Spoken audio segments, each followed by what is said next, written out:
Cet arbre connaîtra assurément le même sort que les autres autour de lui. Visiblement, les arbres sont abattus pour que s'installe le champ de maïs que voici. Si on parle aujourd'hui de changement climatique, l'une des raisons se situe à ce niveau, la déforestation.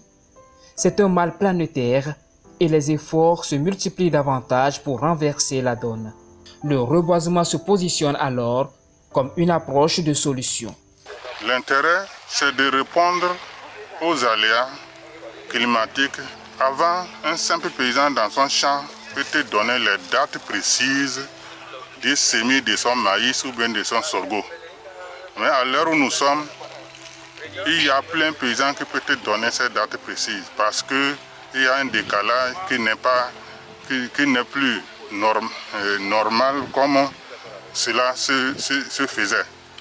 Les pluies viennent au moment où on ne les attendait pas. Au moment où on les attendait, ils ne viennent pas. Donc, quand on essaie de reboiser, nous aidons notre atmosphère à lutter contre les gaz à effet de serre qui provoquent ces dérèglements-là.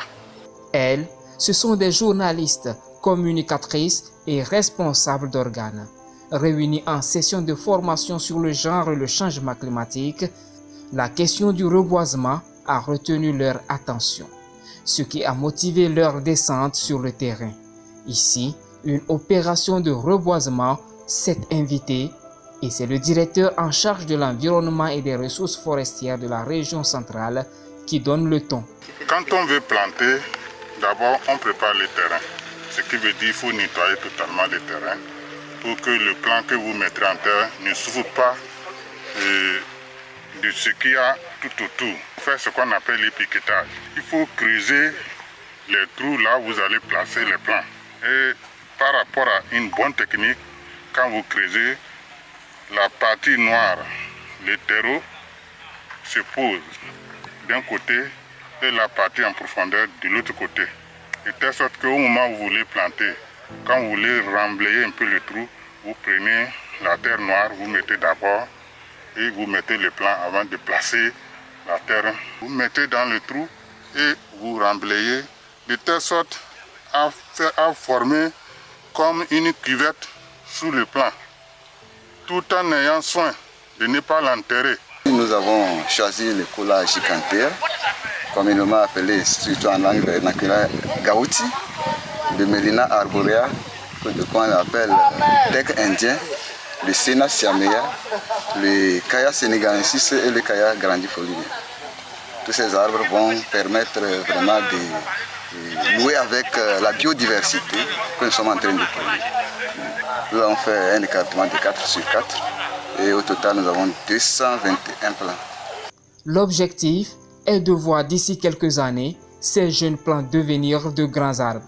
Cet exercice accueilli avec enthousiasme renvoie la cible à une mission, celle de communiquer davantage sur les effets grandissants du changement climatique et sensibiliser les communautés à une prise de conscience face aux mauvaises pratiques en défaveur de Dame Nature.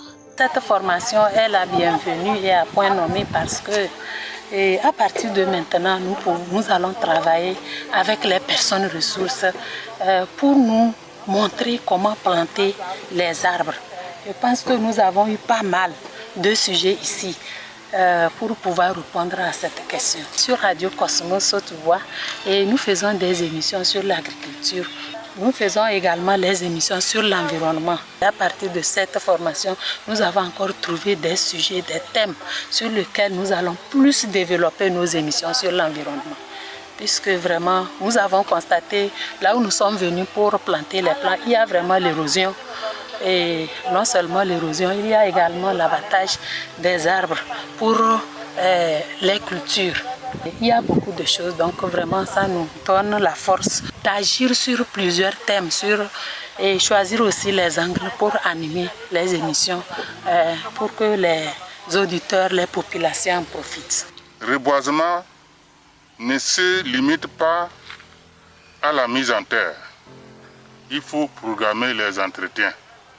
des entretiens comme si c'était des vivriers. C'est des entretiens, il faut entretenir, enlever les herbes et à un moment donné, pour que le feu ne puisse pas venir ravager tous les plants que vous avez plantés.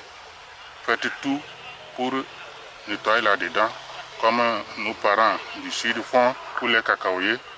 Vous nettoyez à tout moment. Reboiser, reboiser, reboiser encore et encore. Les femmes journalistes et communicatrices présentes à cette session de renforcement de capacité, devenues ambassadrices de l'environnement et combattantes des effets liés au changement climatique, repartent avec ferme conviction de faire un peu plus pour sauver la planète Terre.